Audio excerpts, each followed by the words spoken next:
Estamos começando mais um episódio do Ferapod e nesse episódio vai ter pano pra manga, porque como você já deve ter visto na capa, vamos falar sobre geopolítica e como isso impacta a Feira de Santana. Não é isso mesmo, Diego? Exatamente.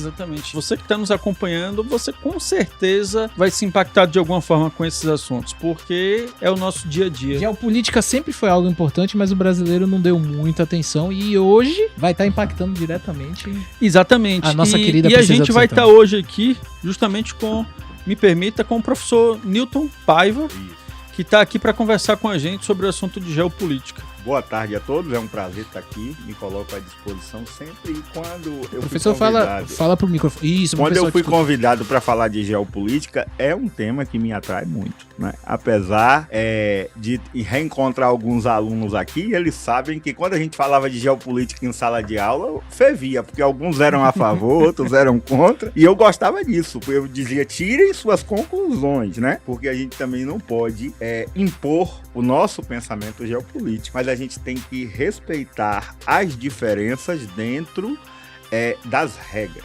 Esse é o problema. Isso é muito importante. É muito importante. Para qualquer debate, Sim. isso é muito importante. Pode puxar aqui, professor. Porque o debate político, professor, tem uma visão assim, o debate político, o debate geopolítico, de tudo, não é uma matéria exata. Sim, não. Então ele não tem um resultado que é igual no mundo inteiro. Você tem pensamentos, linhas de vertentes. E eu sempre trago isso no pensamento que me ajudou a pensar, Diego. A gente vive num mundo de quem contou a história após a Segunda Guerra Mundial são os vencedores. Exatamente. E se a Alemanha tivesse vencido? É o livro de Francis Fukuyama, né? O fim da história, né? Como seria a história? Como seria a história, né? Seria outro caminho. Porque a gente também estuda a história dos colonizadores. E se os índios tivessem expulsado os portugueses do Brasil? Exatamente. E se os incas tivessem expulsado os espanhóis? Trago um pensamento um pouco melhor, professor. E se os índios tivessem se desenvolvido e desembarcado na Europa e colonizado a Europa? Esse foi o desfile da Mocidade Independente de Padre Miguel de 1987, Tupinicópolis. O carnavalesco viajou, passeou por esse tema aí, né? Era a Boate Saci, o Shopping Boitatá, o Chá do Raoni e o Pó de Guaraná. Porque aí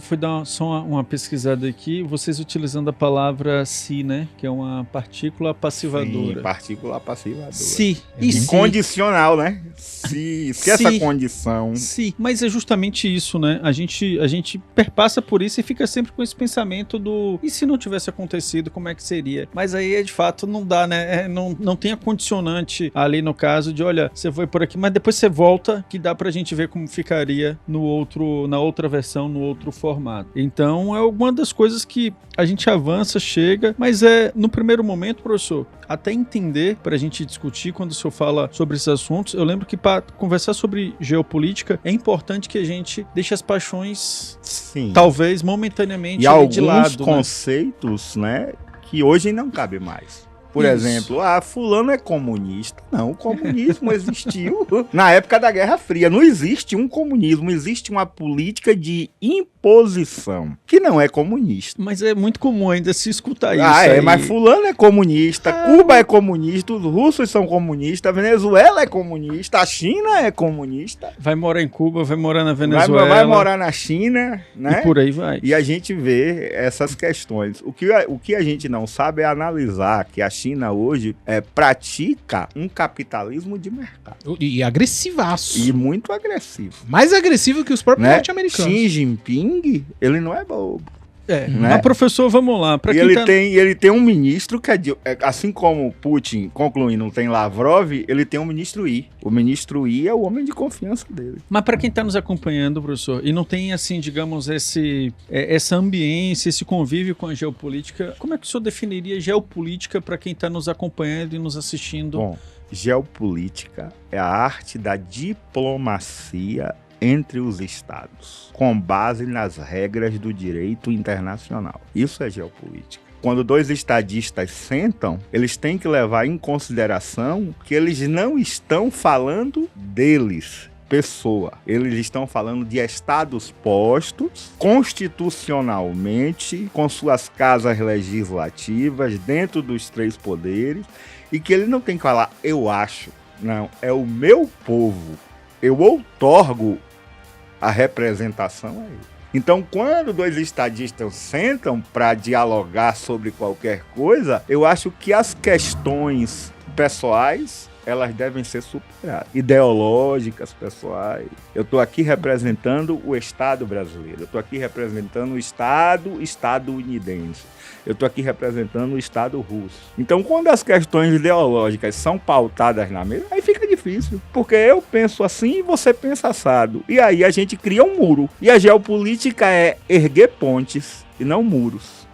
Essa frase é bem forte mesmo, porque representa muito hoje essa ebulição que o mundo tá vivendo. A gente pode até chamar de uma nova Guerra Fria, porque pra mim quando eu não vivi a Guerra Fria, mas tudo que eu tive a oportunidade de estudar, esses conflitos regionais, essas ameaças entre potências o tempo inteiro, eu me estranhando com você aqui. É o imperialismo, né? E agora nós temos um outro problema dentro da geopolítica que é chamado de tarifaço, mas ele tem um nome técnico na geopolítica. São decisões econômicas de cunho unilateral. Porque vem de uma pessoa. Vem de um país. Eu quero assim e acabou. E é eu e vai ser assim. Então são decisões econômicas unilaterais que impactam nações. Quando eu digo para os meus empresários, olha, se você não tirar suas fábricas da China e trazer de volta suas fábricas para o território norte-americano, eu vou taxar em 100% o seu produto aqui. Quando você diz assim, olha, o suco do Brasil vai ser taxado em 50%, em 30%, o suco de laranja brasileiro é o mais consumido dentro dos Estados Unidos. Por quê? Porque a laranja da Califórnia não é boa. E nós que vivemos num país tropical,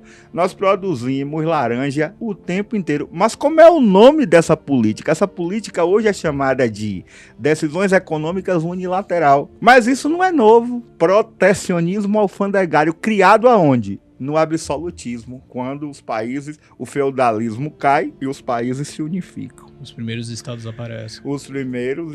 aparecem. E aí eu vou fazer o quê? Como todo mundo já apareceu, dentro da Europa eu não tenho mais como expandir. Grandes navegações, expansões marítimas. Portugal e Espanha como protagonistas do processo, né? E aí esses caras vão chegar em outros lugares e vão impor a sua cultura, o seu imperialismo e a sua dominação com uma política econômica bem agressiva. Pacto colonial. Portugal botou aqui dentro do Brasil até patins e casaco de pele. Um país tropical. Então Portugal vinha, baseado num sistema de troca natural, praticava o escambo com o indígena. E aí o que é que acontecia? Ele levava tudo que era natural. O pau-brasil, a cana, o café. Tanto é que o Brasil hoje é visto, esse resquício colonial, como um grande país agricultor. Hoje ele é um grande produtor de grãos, soja, sorgo, milho, né? Café. O Brasil hoje é um grande produtor.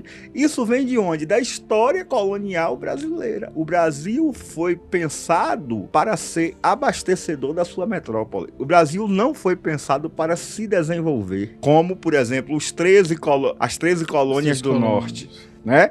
Que quando a Inglaterra pratica a negligência salutar, os caras quiseram fazer daquilo ali uma nação. Quando a Inglaterra pratica a negligência, manda os ingleses degradados para a Austrália era uma prisão colonial da Inglaterra, os caras chegaram lá e disseram, não, aqui eu vou fazer uma vida diferente. E eu vou fazer disso aqui uma nação. Não, qual era a intenção do nosso colonizador? Eu vou lá para o Brasil, vou enriquecer e vou voltar para Portugal. Ninguém nunca pensou de fazer isso aqui uma nação. Historicamente é isso. E nem com a vinda da família real. Foi quando começou a melhorar. Isso não é que mudou, ficou bom, né? Melhorou. Com a vinda da família real, o que é que acontece? 1808. A nossa sorte é que o regente se apaixonou pelo Brasil. Ele não queria ir embora. Então teve o dia do fico, né?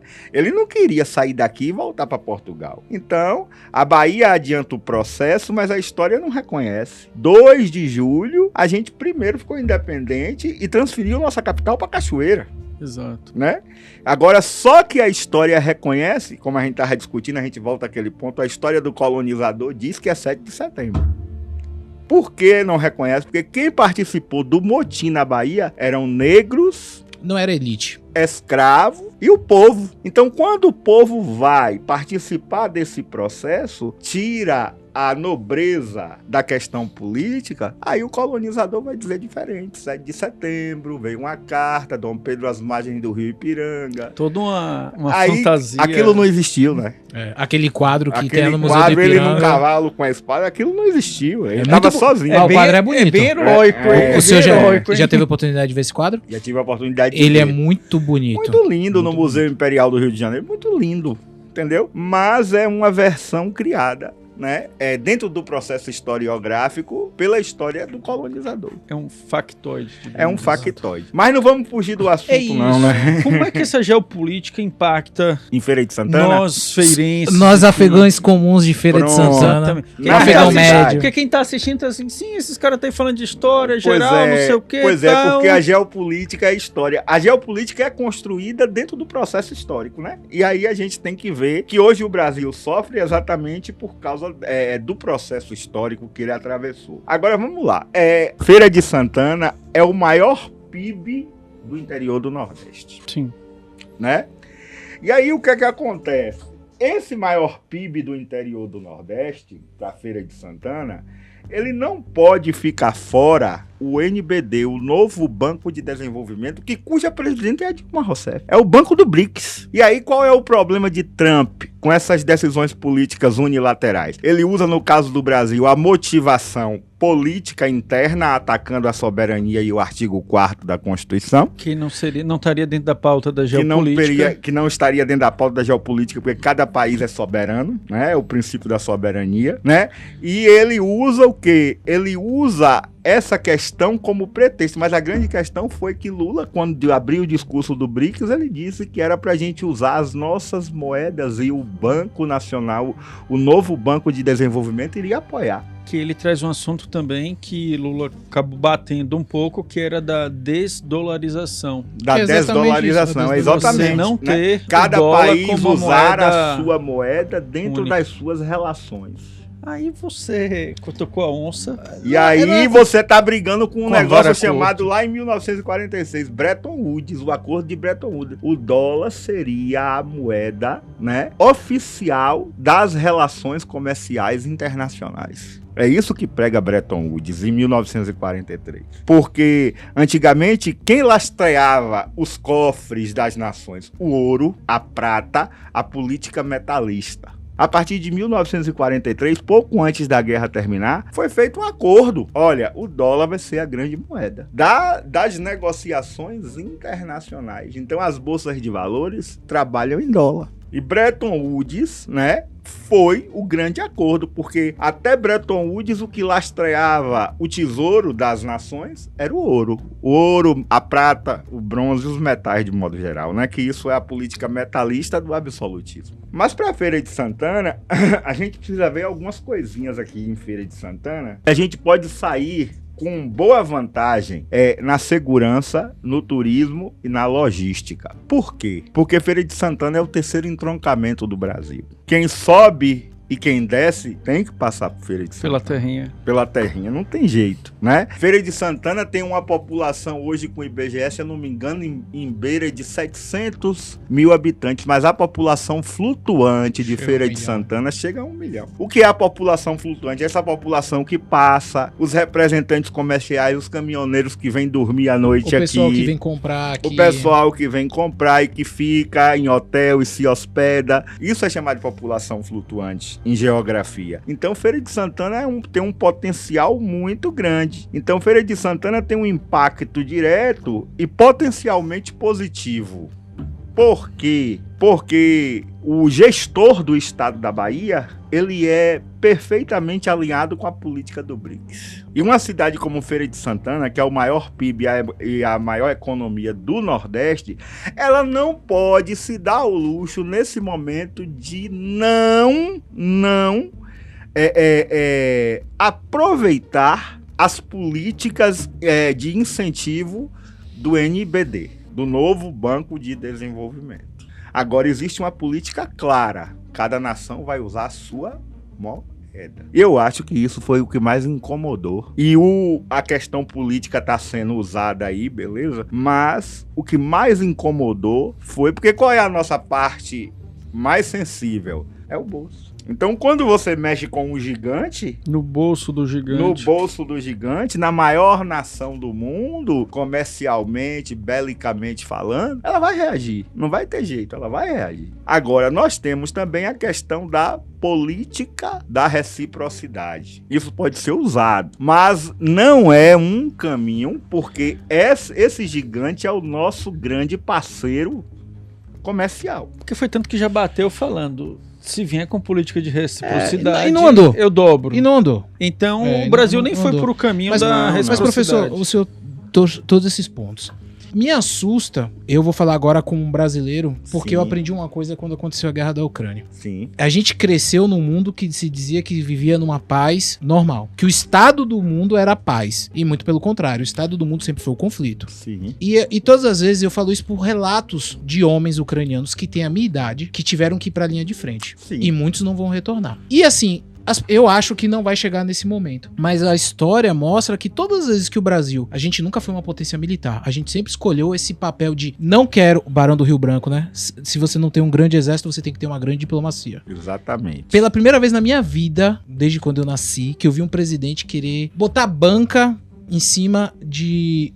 uma nação que belicamente, economicamente são 14 vezes maior do que o PIB brasileiro, botar uma banca. Eu falo com as pessoas, talvez eu viaje demais, veja muito à frente, mas os Estados Unidos, ou como eu já vi uma vez uma pessoa falando, o Império, que é a junção de Europa, Estados Unidos, os países aliados... O Norte.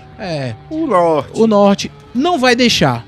E a gente tá no quintal deles. Lembra? É verdade. Não, sim. A ditadura militar foi a primeira prova viva. Quem sabe da ditadura militar? Se o golpe não desse certo... Os Estados Unidos patrocinaram o golpe em toda a América Latina. E só que o caso do Brasil... Só deu errado em Cuba. Se o golpe militar não desse certo, tinha um porta-aviões perto do Brasil, já. A base de Parnamirim. Exatamente. No Rio Grande E aí do Norte. eu costumo comentar com as pessoas. A gente como Brasil, se a gente no passado escolheu assinar o Tratado de Não Proliferação Nuclear, que o saudoso, o Dr. Enéas falava e todo mundo chamava de louco, a gente precisa ter uma bomba atômica não pra jogar nos outros, é pra garantir que ninguém jogue na gente. Entendi. E aí a gente começa a estar numa posição que, infelizmente, eu não vejo um bom caminho que a diplomacia brasileira está escolhendo. Eu acho que ele deveria sentar e verificar. Por quê? O nosso parceiro, os parceiros do BRICS, a Rússia tá atolada até o pescoço naquela guerra. Sim. Ela nem veio Não veio. Ela não veio porque, né, ele tá condenado pelo prisão. tribunal. Prisão. Ele mandou Lavrov, né? A China até o momento só escreveu uma notinha de repúdio Mandou e tal. Xi Jinping também não veio. O Irã, infelizmente, o Irã militarmente acabou, tá na mão de Israel e dos Estados Unidos. Eles vão ditar agora como é que funciona. E aí quando você começa a ver, a gente tem bons parceiros, se seguir pelo caminho da Mas tem a Índia também. A Índia. Mas assim, se você seguir pelo caminho... Maior produtor de vacina do mundo. Mas o problema da Índia é um país do lado chamado Paquistão. Mas a Índia tem bomba atômica. O problema da Índia mas o problema dela é com o Paquistão. É geopolítica com o Paquistão e ela tem um problema social muito grande. E tem um problema com a China. Também. Exato. Sabe qual é o problema social da Índia? A fuga de cérebro. Todo mundo quer sair da Índia. Né? Todo mundo quer sair da Índia. E os grandes cientistas da NASA, a maioria são indianos. São indianos. Não, matemática. Meu irmão é programador, ele falou, qualquer Big Tech, você vai falar, o cabeça é um indiano. Exatamente. Os caras são... Claro, a população é muito grande, é muito probabilidade grande. matemática, né? 1 bilhão, quase 2 bilhões de pessoas. Você vai ter muita gente lá. E aqueles que são do sistema de castas, né? Aqueles que não são das castas privilegiadas ou que não estão na pirâmide social acima, eles querem sair. Porque no Ocidente não tem casta. Exato. Né? Os problemas culturais. É só pra encerrar meu pensamento. O Brasil não tá na hora de realmente... Eu falo isso, infelizmente eu tenho que falar isso como brasileiro. A gente se colocar no nosso lugar agora e verificar o que é possível, que tá ao nosso alcance, porque esse negócio de... Eu vi Ciro Gomes falando, no dia que alguém quiser desdolarizar o mundo, você vai ver quem é os Estados Unidos. Infelizmente, quem é o maior levantador dessa ideia é o Brasil. É o Brasil. Que não tem capacidade de bater de frente e colar. Que fez esse discurso nos BRICS. Que fez nos BRICS, que foi pro mundo inteiro. O único que não tem capacidade de bater de frente, ao meu ponto de vista. Eu posso estar completamente errado. E aí, até pro professor responder, professor, tem uma outra discussão também que atinge a gente aqui, né? Que quando veio todo esse processo do tarifaço e tal, dos 50%, teve um outro que entrou lá na notinha dos Estados Unidos, que foi assim, ó, eu quero informações aí sobre o Pix, sobre esse sistema de pagamento de vocês. E aí quem tá acompanhando pode se perguntar, velho, mas beleza, tal. E aí é uma coisa muito simples, de que as maiores, eu não sei se o termo é esse, professor, qualquer coisa me corrija, operadoras de cartão de crédito. Fintechs. São os fintechs. São estadunidenses. Exatamente. Que é a Visa e Mastercard. E American Express. E American Express. Mas eu ainda diria mais ali da Visa e da Mastercard. Porque a American Express ela é feita para um elite. Exatamente. Não é todo mundo que tem o cartão. Tem acesso. Não é todo mundo que tem o dólarzinho no cartão de crédito, não, né? É. Mas, enfim. E aí, meu amigo, quando você cria o Pix, você justamente está tirando aqueles centavos de dólar que cai na conta dessas empresas. Porque pela porcentagem da venda, né? Porque não está passando Você mais ali no cartão de crédito. Entendi. Então, se você cria isso em escala, você está desbancando duas das maiores empresas ali estadunidenses. E que são de natureza global, né? Você vai para qualquer país, Eles a estão bandeira lá. desses cartões são aceitas. A Visa e Master você tem certeza que vai ser aceita em qualquer lugar. Observe o quão foi difícil para o Banco do Brasil criar dele, que foi a Elo, que não era aceita em um bocado de lugar e dava problema, mas não sei o que. Eu nem sei se foi à frente. A mas Elo ainda assim, existe, né? Caixa e Banco do Brasil. Mas né? ali, ó, a duras penas. Por quê? Porque o sistema hegemônico não quer novos entrantes. Na realidade, falando o que Rodrigo falou, trouxe para a mesa, é muito interessante isso que Rodrigo fala, porém, eu vou numa perspectiva assim, e se alguém chegasse em sua casa e dissesse assim, hoje você não vai comer feijão, né? Você vai comer macarrão. E se alguém chegasse na sua casa, deitasse no seu sofá e dissesse assim, o canal que eu vou assistir na sua TV é esse. Quando você sabe que a lei maior do seu país propugna a soberania, sob o ponto de vista político, sob o ponto de vista econômico. O que é que nós temos aí sob o ponto de vista econômico? Um tarifaço, a proteção alfandegária, e que isso precisa ser conversado entre produtores brasileiros, gestores brasileiros, produtores norte-americanos, gestores norte-americanos. É a conversa. Sob o ponto de vista político, não tem conversa. Nós somos soberanos, a Constituição é clara. Se isso for quebrado, a Constituição vai ser rasgada. E aí é um perigo do 8 de janeiro dar certo. Se você abrir mão da sua soberania, se você abrir mão de dizer as leis do seu espaço geográfico, que está legalmente constituído dentre os 3 poderes propugnados por Montesquieu, como é que eu vou ter moral para discutir econômica? Não, vai, aperta que eles são fracos. É igual a baba de menino em campo de várzea. Vai para cima que esse time é ruim. Eu entendo, professor. Eu concordo.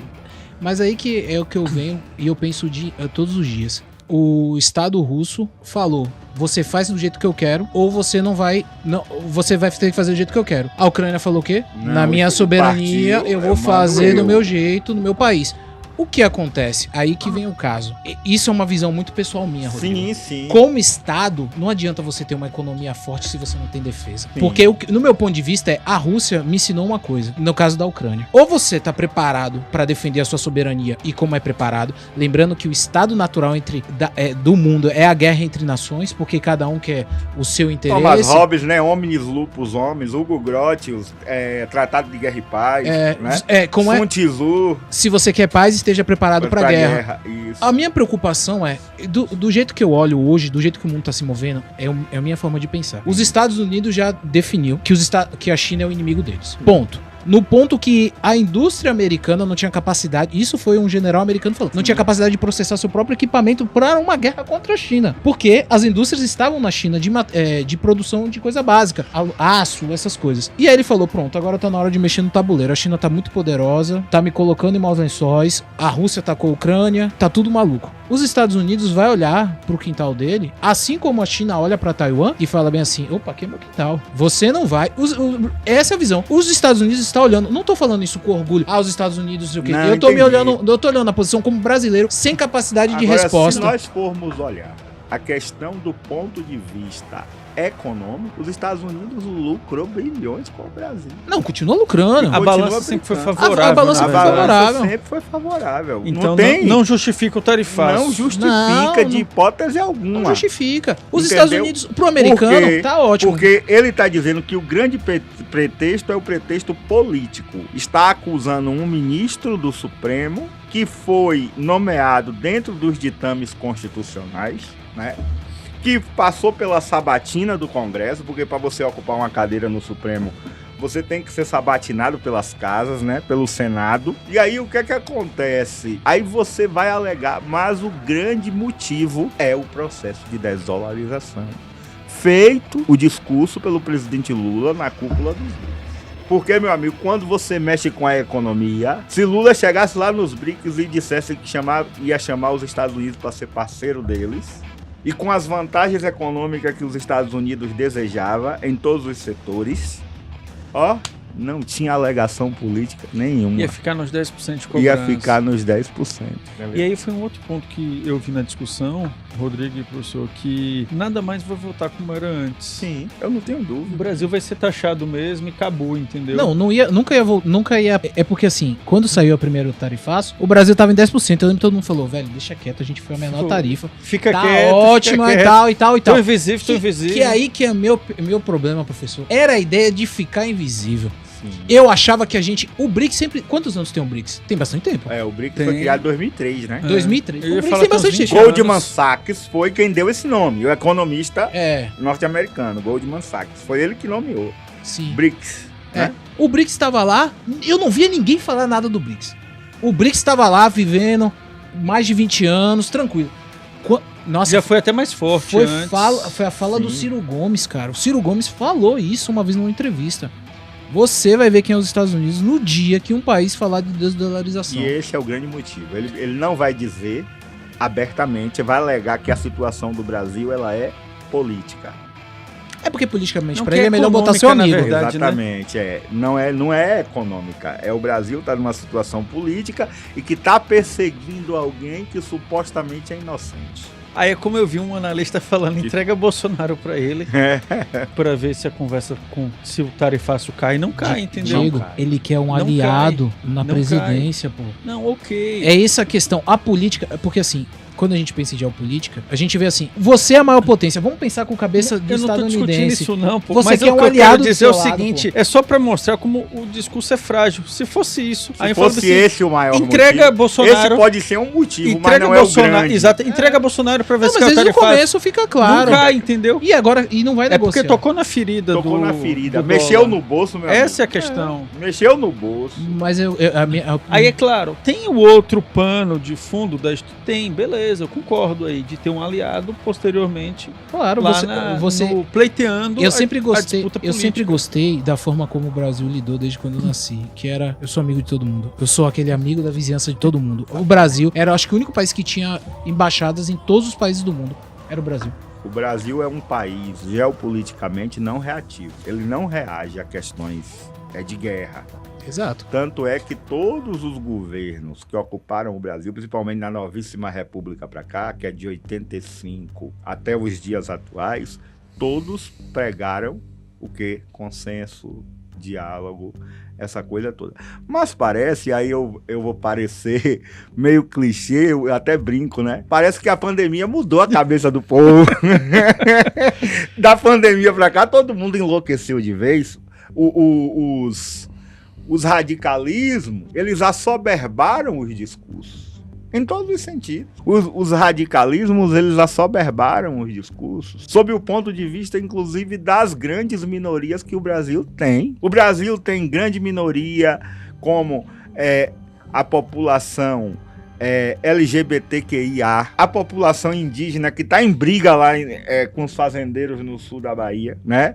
Nós não somos uma minoria do povo negro, porque nós temos sangue africano nas nossas veias. Mas tem algo que eu discordo. Não é que eu discorde do povo negro. É comida de preto, música de preto. Velho, a música é da Bahia. A música é brasileira. A música é nacional, a música é sentimento. A comida culinária é baiana. Exatamente. Ah, vamos aqui, eu quero ter música de preto. Ah, vamos aqui porque tem... Beleza, não é problema nenhum, porque o meu bisavô era negro. Mas eu acho que quando a gente unifica o sentimento, eu costumo dizer, uma vez eu escrevi um artigo dizendo assim, a Bahia é o único local geográfico do mundo que globaliza algo que o mundo não consegue globalizar, o sentimento de religiosidade. O baiano de manhã tá na igreja católica, de tarde tá no centro espírita, de noite ele tá batendo no tambor no terreiro de candomblé. Isso é globalizar ecumenicamente um sentimento que o mundo joga bomba no outro.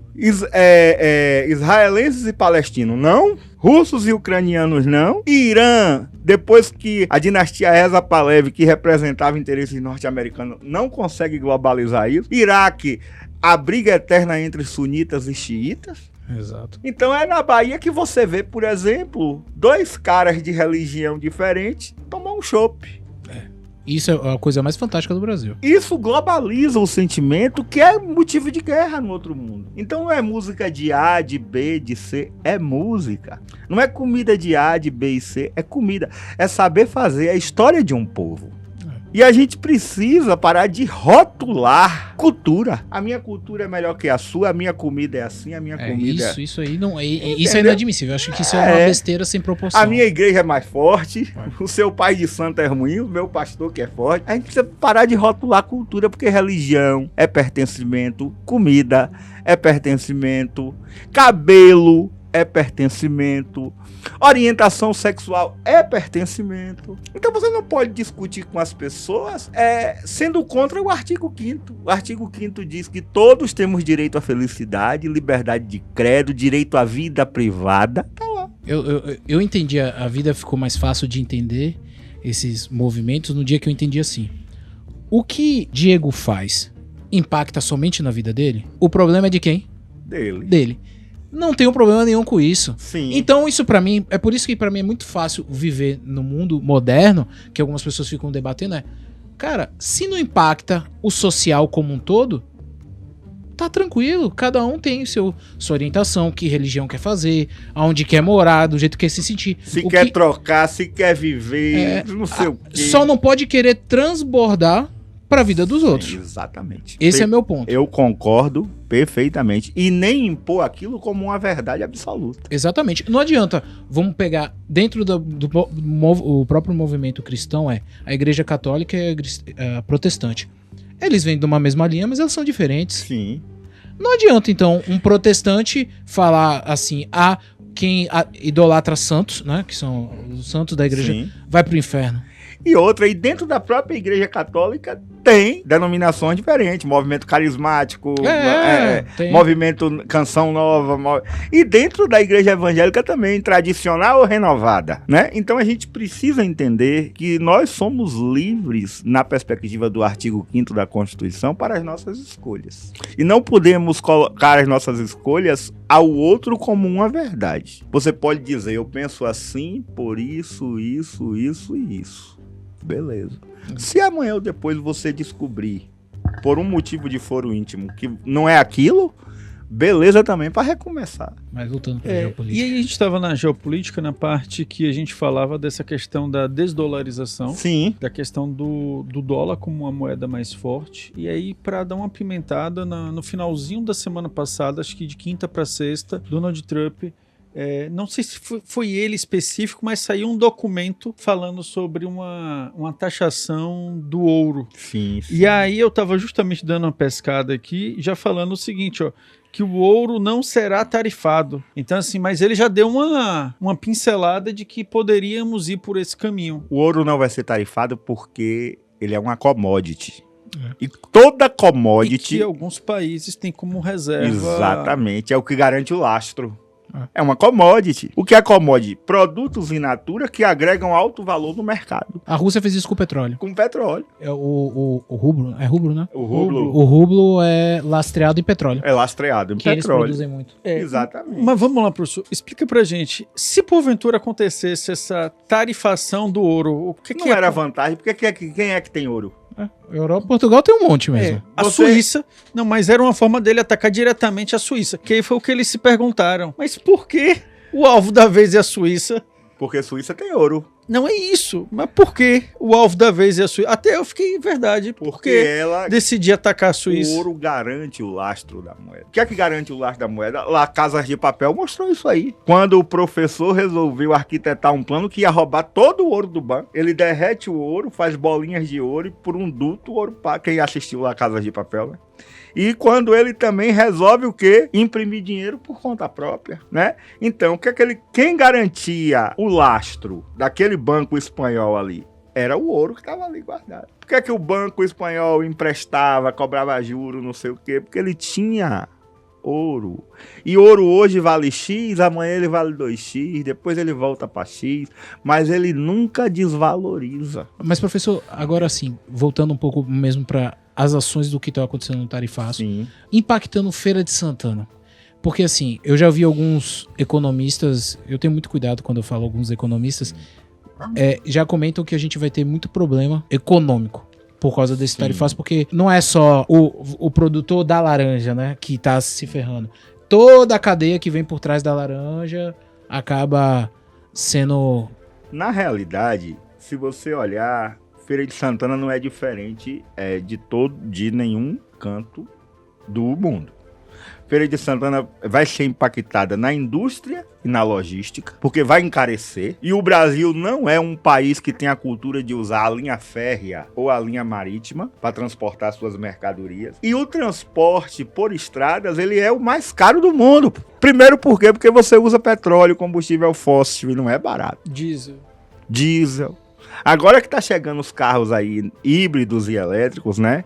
Que vai melhorar. Segundo, vai impactar em Feira de Santana a agricultura e a agroindústria, porque Feira de Santana vive de uma agricultura familiar. Se a gente for no espaço rural de Feira de Santana, primeiro, nós estamos no Nordeste. O que é que eu estou dizendo? Que é uma região seca. Não tem regularidade de chuva. Nós estamos no Portal do Sertão. É a entrada. A Feira de Santana é um clima semiárido, não é totalmente semiárido, mas tem regiões secas em Feira de Santana. Então, se você olhar, o que é que vai acontecer? Vai impactar. Esses pequenos produtores de feijão, de milho, de farinha, eles vão sentir o tarifaço. Por quê? Eles vão sentir como na roça? Não, eles vão sentir quando eles forem ao supermercado para comprar produtos básicos. Então, vai impactar mais aonde? Na educação e na formação técnica. As instituições privadas vão cobrar quanto? Se você não conseguiu entrar numa instituição pública como o IFE baiano, a UFES, a UFRB, a UFBA. Então, essas instituições também vão sofrer, porque para você ter universidade, você precisa de equipamento. Então, imagine aí os cursos de odontologia. Imagine aí os cursos de saúde que precisa de um laboratório de ponta para treinamento, porque os cursos de humanas, né, direito, história, geografia, filosofia, eles dependem de uma boa biblioteca. Mas os cursos de saúde, eles dependem de um bom laboratório, porque formar um médico, formar um enfermeiro, formar um fisioterapeuta, não se faz isso da noite pro dia, e isso vai encarecer a universidade. O senhor falando aí, professor, eu tava lembrando aqui, Rodrigo, não precisa ir muito longe não, professor. Fazer podcast vai ficar mais caro A nossa área, também, viu? não vai, não, mas assim, o caminho é porque, professor... Por conta dos equipamentos. Mas- Equipamento, sim. Não, mas é porque a gente ainda não tarifou. E eu não acredito que vai tarifar de volta. Eu acho que a gente não vai tarifar. É o produto que sai do Brasil e vai pra lá. A Embraer vende muito pros Estados Unidos. A Embraer, mas ele já tirou da lista, porque ele sabe que... Tem 8 voos, tem 8 aviões, né, de grande porte, que a Embraer precisa terminar até, acho que é 2004. Não, mas o Trump já tirou eles da lista. Já tirou, né? Já tirou o suco de laranja, tirou o que era mais interessante pra eles, Mas 700 aí eu fico itens. assim, Rodrigo, será que aviões pequenos, como o que é produzido aqui por Bruno, não O setor aéreo saiu todo. Independente do porte. Saiu todo porque os Estados Unidos não têm a capacidade que o Brasil tem para produzir. Por exemplo, senão ele vai ter que depender do próprio americano ou europeu. Só que eles fazem aviões muito grandes. E não é o interesse para as companhias aéreas agora, porque os voos comerciais é melhor um avião compacto, mais econômico. E a passagem aérea tá cara. Principalmente a passagem aérea no sul. É uma passagem cara. Se a gente olhar, você ir daqui para São Paulo, tá caríssimo. Você ir para Florianópolis e pagar quase R$3.000, né? Então, é uma passagem cara. A nossa passagem é uma passagem cara. E também a gente vai impactar no campo da inovação. Vai impactar no campo da inovação. Não tenha dúvida, você falou dos equipamentos aí, vai impactar na perspectiva de dois fatores. Na perspectiva econômica e na perspectiva ideológica. Eu não vou chamar Newton lá no meu programa não, porque Newton é um cara crítico. Mas vou chamar fulano que vai correr por uma linha diplomática, entendeu? Então isso tudo tem um impacto direto, e principalmente para a Feira de Santana, que tem um setor de comunicação de excelência. Feira de Santana tem jornais excelentes, comunicadores excelentes, profissionais excelentes, que vão ter os seus custos impactados com o tarifaço. Imagine para o dentista comprar material com tarifaço. Imagine para os hospitais, né? Então a gente tá achando que é só naqueles produtos? Não é. Não, a lista tem mais de quase... a lista é imensa. É mais de 2.000 produtos. É porque agora também já vem na sequência uma nova política, né? Que é uma política de subsídio. Sim. Para essas empresas que foram impactadas com o tarifaço. Sim. Que aí qual é a estratégia, o que é que está se discutindo? Que é que esse subsídio, Rodrigo, seja de antemão para o pequeno, como se destacou a nível de Brasil, aquela associação de apicultores do Piauí. Sim. Então, começa pelo pequeno, ao invés de começar pelo amigo grande. Pela agroindústria. Gado, eu duvido muito. A minha opinião é que, assim, na história do Brasil, nunca aconteceu pro pequeno. Mas e as fazendas de soja que produzem toneladas do Matopiba? Sim. Da grande região geográfica produtora de soja, do Centro-Oeste, do Rio Grande do Sul. É aquela plantação de soja, inclusive, quando eu estive na região, professor, que assim, é 2 milhões e pouco, mas o cara já pagou. A produção já tá paga, o cara só vai tirar. Exatamente. Na hora que tiver em ponto de colheita. E tem um financiamento por detrás ali. Então, assim, em outras palavras, um dia que atrás é muito dinheiro. Sim. Que tá em voga ali. Sim, e aí perceba que o subsídio vai ter que ser... quando os Estados Unidos deu o subsídio para os produtores de laranja, ele não deu para o pequeno. Ele deu para aqueles que colocam suco na prateleira do supermercado. Com certeza. O que vai acontecer é que não vai poder ser para o pequeno. Não dá para ser para o pequeno. Não dá para ser para o pequeno. Quando a gente fala... É porque... Não, mas só para entender, esse subsídio que eu tô falando é um subsídio financeiro. Não, eu entendo, Diego, mas de dinheiro na mão desse produtor pequeno que foi impactado... Sim. Pelo tarifaço é porque é bonito politicamente na imprensa você ir falar, vamos subsidiar o pequeno. Mas não adianta. Diego, eu entendi uma coisa sobre política. Tu tem lobby? Não tem lobby, irmão. Se não tem lobby, não vai chegar. Você tem que ter o lobby. Tu acha que a agroindústria tem uma bancada gigantesca? Não é que eu tô falando mal do agro brasileiro, eu acho que é importante. Mas os caras têm um lobby. E tu acha que o agricultor lá... Seu José, Dona Maria tem lobby em Brasília? Não tem. Não tem, o dinheiro não chega. Seu João que planta milho. Exato. Tem, entendeu? Não tem. Não tem ninguém defendendo os Mas aí a pergunta, lá. professor, acho que o senhor vai saber. Diante dessa situação que a gente tá com vários produtos fora dessa lista que se vendia para os Estados Unidos, quais são os mercados que a gente vai conseguir explorar, sendo que tá todo mundo querendo esses mesmos espaços? O Sudeste Europeu, os formigueiros humanos, aumentar a nossa relação com a China, o que é muito fácil por causa dos BRICS, e com a Índia. Que também está nos BRICS. A Índia é um mercado interessantíssimo. É interessantíssimo, né? É o maior produtor de vacina, tem uma medicina extremamente avançada, tem uma linha científica extremamente com bons cientistas, né? Com bons cientistas. O Vale do Silício indiano, né? E aí o que é que acontece? A gente precisa entender que nós temos que achar uma outra alternativa para não acontecer o que aconteceu no governo de Getúlio. O excesso de café que ele comprava e mandava queimar. Ele dava o dinheiro aos produtores, porque o café era o principal produto da pauta econômica do Brasil. Ele dava o café aos produtores e aí lá no convênio de Taubaté ele resolveu queimar. Vamos queimar, né? Isso não vai acontecer com os produtores de soja. Isso não pode acontecer. E é um outro mundo, né? Ninguém vai repetir. Ninguém vai repetir. Exatamente, ninguém vai repetir. Mas eu acho que nós estamos diante de um problema de grande monta, não tenho dúvida. Economicamente, não é um problema fácil de ser resolvido, porque aí está imperando vontade. Não está imperando regra. Não é um jogo de futebol que se você entra deslealmente no adversário, o árbitro apita. Não tem árbitro. Tanto é que as denúncias na OMC, elas são meramente, vamos colocar assim, casuais.